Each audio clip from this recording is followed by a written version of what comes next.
কলকাতা থেকে বেনারস ক্রুজে নিয়ে যাওয়ার জন্য একজন কোম্পানি আমার সঙ্গে যোগাযোগ করেছেন। এরপরে সেমিকন্ডাক্টর ইন্ডাস্ট্রিতে ইনভেস্ট করবেন বলে মানুষজন এসেছেন। রিলায়েন্স আমাদের সঙ্গে কথা বলেছে।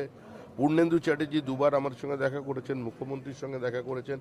সমস্ত স্পিয়ার থেকে রাজ্যের ভারতবর্ষের সর্বত্র থেকে যারা ইন্ডাস্ট্রিয়ালিস্ট আছেন তারা আসতে চাইছেন, এবং অনাবাসী ভারতীয় যারা ভারতবর্ষের বাইরে আছেন, নিজের জায়গায় প্রতিষ্ঠিত হয়েছেন, তারা আবার দেশে ফিরতে চাইছেন, এখানে ইনভেস্ট করতে চাইছেন।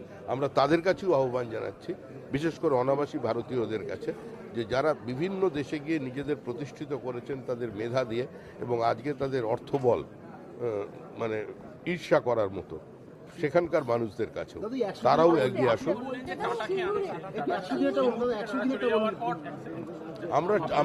আমরা তো চাই, আমরা তো প্রথম দিন থেকে আমরা বলে এসেছি যে সিঙ্গুরে কৃষক জমি ফেরত পেয়েছে, কিন্তু জমি তার ফসল ফেরত পায়নি, কারণ সিঙ্গুরের জমির চরিত্র বদল হয়ে গেছে।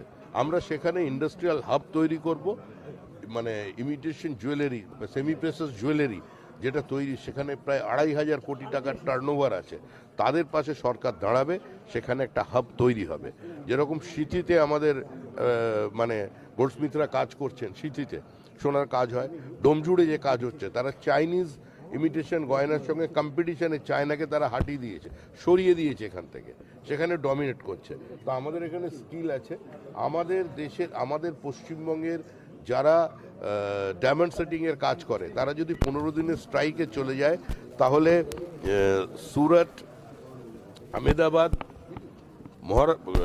মুম্বাই, দিল্লি, সেখানে ব্যবসা বন্ধ হয়ে যাবে। এটা তারাও স্বীকার করেন, তারা সেখানে সফল হচ্ছেন, কিন্তু এখানে সে ধরনের কোনো পাক তৈরি হচ্ছে না। এটা যাতে এখানে হয় তার জন্য আমরা সচেষ্ট আছি।